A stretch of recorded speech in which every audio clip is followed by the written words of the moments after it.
عرب کے ماحول میں بیوی سے اظہار عشق عیب، معشوق سے اظہار عشق فخر۔ میری بات سمجھ میں آ رہی؟ بیوی سے محبت کا اظہار عیب تھا، رن مرید زن مرید، تو ہمارے ہاں بھی ہے، اور معشوق سے عشق یہ ایک فخر کی بات تھی۔ یہ چند شعر سناتا ہوں۔ هل تبکین لیلا اذا مت قبلها وقام على قبر النساء النوائح۔ لیلا کے لیے اس کا مجنون، ہم تو مجنون کہتے ہیں، اس کا نام تھا توبہ، توبہ ابن السم الخفاجی، عراق کا قبیلہ تھا۔ خفاج مکے میں آباد ہے اب بھی، نام آیا نا لیلا کا۔ کما لو اصاب الموت لیلا بکیتها وجاد لها دمع من العین صافح، لیلا کا نام آیا۔ واغبط من لیلا بما لا اناله بلا كل ما قرت به العین طائح، پھر بھی لیلا کا نام آیا۔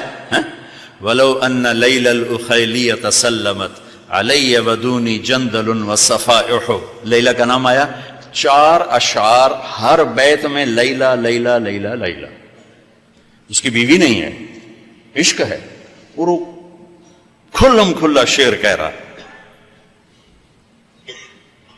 ترکت ہوا لیلا وسعدا بمعزل وعدت الى مسحوب اول منزلی، سعدا لیلا بثینا، یہ سب سچے کردار ہیں۔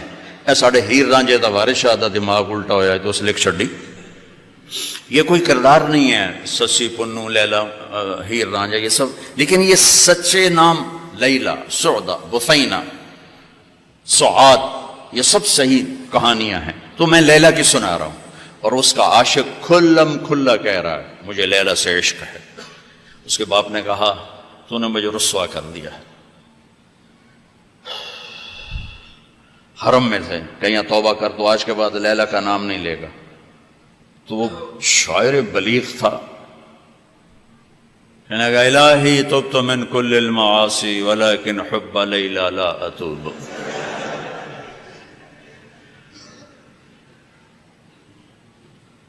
اللہم لا تسلبنی حبها ابدا ویرحم اللہ عبدا قال آمین، یہ 2 شعر پڑھ کے ابے کو سنا دیا کہ یا اللہ ہر گناہ سے توبہ، لیلا کی محبت سے نہیں، جو میری دعا پہ آمین کہے اس کا بھی بھلا کر دے۔ یہ میں نے آپ کو عرب کا ماحول بتایا۔ اس ماحول میں کسی کا کہنا مجھے بیوی سے پیار ہے جگر گردے کا کام۔ یہ بات سمجھ میں آ گئی؟ اب سنو، مسجد میں محفل ہے اور میرے نبی سے ایک شخص پوچھتا ہے یا رسول اللہ من احب الناس الیک، آپ کو سب سے زیادہ کس سے پیار ہے؟ اور یہ کان میں نہیں ہو رہی بات، کھلا سوال ہے، کھلی مجلس ہے، اور آپ کھل کے فرماتے ہیں عائشہ سے، عائشہ سے۔ وہ سائل بھی ہل گیا، سننے والے بھی ہل گئے، بھی ایک ہی بڑی۔ اس نے جلدی سے سوال بدلا، یا رسول اللہ میرا مطلب ہے کہ مردوں میں سے کون پیارا ہے؟ تو آپ نے نبض اس کی دیکھ لی، تو اب آپ نے کہنا تھا ابو بکر سے، تو آپ نے کہا عائشہ کے ابا سے، ابوہا عائشہ کے ابا سے۔ میرے بچوں، میرے محترم اساتذہ و مفتیان، یہ زندگی پڑھانے کی ہے جو ان کے کام آئے گی۔ انشاءاللہ رفع یدین کرنے والے بھی جنت میں جائیں گے، نہ کرنے والے بھی جائیں گے، اگر کبائر سے اجتناب ہے، محرمات سے اجتناب ہے، تو اونچی آمین کہنے والی بھی جائیں گے، پست آمین کہنے والی بھی جائیں گے۔ یہ تو مختلف ہی چیزوں میں جنت جہنم کا پھر معیار نہیں رہ جاتا، پھر اولا غیر اولا کا معیار رہ جاتا ہے۔ لیکن جو چیزیں میں آپ کو زندگی کی بتا رہا ہوں، ان پر جنت اور جہنم کے فیصلے ہونے والے ہیں۔ تو اپنے گھروں کو اگر آباد کرنا ہے تو اپنے نبی والے خوبصورت اخلاق اپناؤ، جس سے میرا گھر آباد ہوگا، آپ کے گھر آباد ہوں گے۔ ایک آیت سنا دیتا ہوں جس میں پوری زندگی موجود ہے۔ ہن لباس لکم وانتم لباس لہن، تمہاری بیوی تیرا لباس ہے۔ یہ اس سے تشبیہ ہے. آپ کا کیا خیال ہے؟ میں ابھی کپڑے بدل کر آیا ہوں، اس پر میں چائے گراؤں گا، خود سالن گراؤں گا؟ بلکہ وہ ضیافت میں جب کپڑے پہنے ہو نا دھلے ہوئے، تو ہم آستینیں چڑھا کے کھانا کھاتے ہیں کہ کہیں آستین سالن میں نہ ڈوب جائے. سامنے ہم کوئی رومال رکھتے ہیں کہ اس پر کوئی سالن کا قطرہ نہ گر جائے، کوئی چائے نہ گر جائے، کوئی داغ لگے تو فوراً دھوتے ہیں. کبھی دیکھا کسی نے اپنا کرتا پھاڑنا شروع کر دیا ہو؟ میں قربان جاؤں، قرآن کیا کلام ہے. ایک لفظ میں پوری زندگی سمجھا دی کہ جتنا لباس کو بچاتے ہو اتنے اس رشتے کو بچا لو تو زندگی آباد ہو جائے. ہن لباس لکم وانتم لباس لہن. اللہ عورتوں سے بھی کہہ رہا ہے کہ تیرا خامن تیرا لباس ہے، اور ہمیں کہہ رہا ہے تیری بیوی تیرا لباس ہے. دونوں کو اللہ نے سمجھا دیا کہ جتنا لباس کی حفاظت کرتے ہو اتنا اس رشتے کی حفاظت کر لو تو گھر آباد ہو جائے. غریب کا بھی مالدار کا بھی. گھروں کی آبادی کا تعلق نہ علم سے ہے، نہ فتوے سے ہے، نہ پیسے سے ہے، نہ فقر سے ہے. گھروں کی آبادی میٹھے بول سے ہے، اچھے اخلاق سے، محبت سے، اظہار محبت سے. ڈاکٹر عبدالحی رحمۃ اللہ علیہ کی پڑھ رہا تھا میں واقعات، تو اس میں انہوں نے خود ہی اپنا ایک واقعہ ارشاد فرمایا کہ میں اپنے ایک مرید کے گھر گیا کھانا کھانے، تو کھانا بہت بڑھیا تھا. تو فرمایا کہ کس نے کھانا بنایا؟ کہا جی بیگم نے. کہا بلاؤ. بلا کر کہا بیٹی آپ نے کھانا بہت اچھا بنایا تھا، آپ کا شکر گزار ہوں. تو اس نے رونا شروع کر دی. تو ڈاکٹر صاحب رحمۃ اللہ علیہ فرمانے لگے بیٹی رونے کی کیا بات ہے؟ کہا حضرت آپ کے مرید کے پاس 30 سال ہو گئے، ایک دفعہ کبھی اس نے نہیں کہا تو نے کھانا اچھا بنا. بھائیو حوصلہ افزائی کرو، تعریف کرو. دیکھو خوشامد حرام ہے، تعریف تو حق ہے. وہ جو آتا نا اس کے منہ میں مٹی ڈالو، اس سے مراد تعریف نہیں خوشامد. میں بڑے اشکال میں رہتا تھا کہ حوصلہ افزائی تو حق ہے،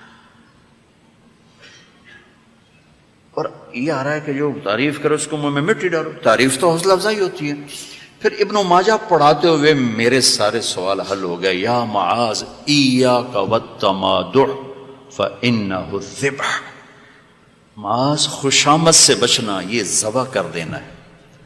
یہ جہاں جہاں یہ لفظ آتا ہے تعریف کرے منہ میں مٹی ڈالو، خوشامد خوشامد خوشامد.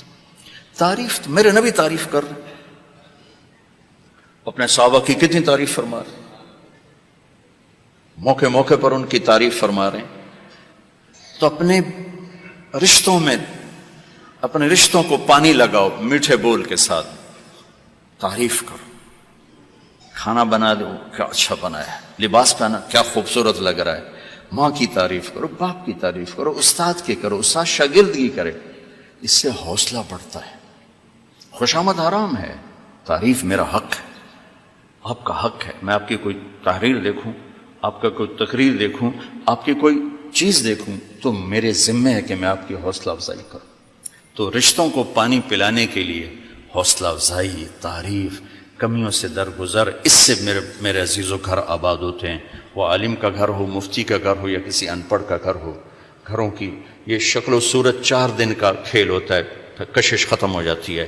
لیکن حسن سلوک، حسن اخلاق ایسا حسن ہے جو ہمیشہ چڑھتے سورج کی طرح چڑھتا ہے، کبھی ڈھلتا نہیں. سورج تو نصف النہار پہ آ کے ڈھل جاتا ہے، اخلاق کا سورج موت سے بھی نہیں ڈھلتا ہے، یہ چڑھتا جاتا ہے چڑھتا جاتا ہے. تو اپنے گھروں کو آباد کریں حسن سلوک کے ساتھ، حسن اخلاق کے ساتھ. میرے نبی حضرت میمونہ کے گھر میں تھے. آپ رات کو پیشاب آیا، باہر نکلے، پیچھے آنکھ کھل گئی اماں جان کی، دیکھا بستر خالی، چکر دے دیا ان کو. سوکن پنے نے کہنے لگی اچھا میری باری میں مجھے چھوڑ کر دوسری بیوی کے پاس چلے گئے. وہ سوکن پن کنڈی لگا دی. اللہ کے نبی آئے، دروازہ بند. آپ نے دستک دی، میمونہ دروازہ کھولو. کہا میں تو نہیں کھولتی. آپ نے کہا کیوں؟ کہا مجھے چھوڑ کے دوسری بیوی کے پاس چلے گئے. کہا اللہ کی بندی انی حاقن، حاقن کہتے ہیں زور سے پیشاب آیا. کہا مجھے پیشاب آیا تھا بڑے زور کا. کہا کوئی پیشاب نہیں، مجھے پتا ہے آپ کہاں گئے ہیں. وہ حضرت عائشہ پیشاب ہو رہا تھا. تو آپ نے کہا اب میمونہ انا رسول اللہ، میں اللہ کا رسول ہوں، صرف تیرا خاوند نہیں ہوں، میں کیسے خیانت کر سکتا ہوں؟ پھر ان کو کرنٹ لگا، ہوئی پہلے وہ سوکن پن آئے گا تھا، سوکن، کن کسی کہتے ہیں؟ لوہے کو تیز کرتے ہوئے، دھار بناتے ہوئے جو چھوٹے چھوٹے ذرات اڑتے ہیں نا، ذرات، اس کو کن کہتے ہیں۔ آنکھ میں پڑ جائے نا تو آنکھ آدمی تڑپ جاتا ہے، تو جس کی آنکھ میں 100 ذرے پڑ جائیں اس کا کیا حال ہوگا؟ یہ ہے 100 کن، 100 کن، اس سے ہے کہ آنکھوں میں 100 ذرے پڑ گئے، بشر ہے۔ تو انہوں نے کہا، آپ نے کہا میں اللہ کا رسول ہوں، میں خیانت کر سکتا ہوں؟ پھر تو جا کے نا دروازہ کھولا ڈرتے ڈرتے، تو اللہ کے نبی مسکراتے ہوئے آئے اور آ کر اپنے چارپائی پہ لیٹ، ایک لفظ نہیں، ایک لفظ۔ میرا عزیزو، یہ میرے نبی کی خوبصورت زندگی ہے جس میں یہ سارے دروس موجود ہیں۔ زندگی کو حسین بنانے کے لیے پیسہ نہیں چاہیے، اخلاق چاہیے، شکل صورت بھی نہیں چاہیے، اخلاق چاہیے، اچھے اخلاق، میٹھا بول۔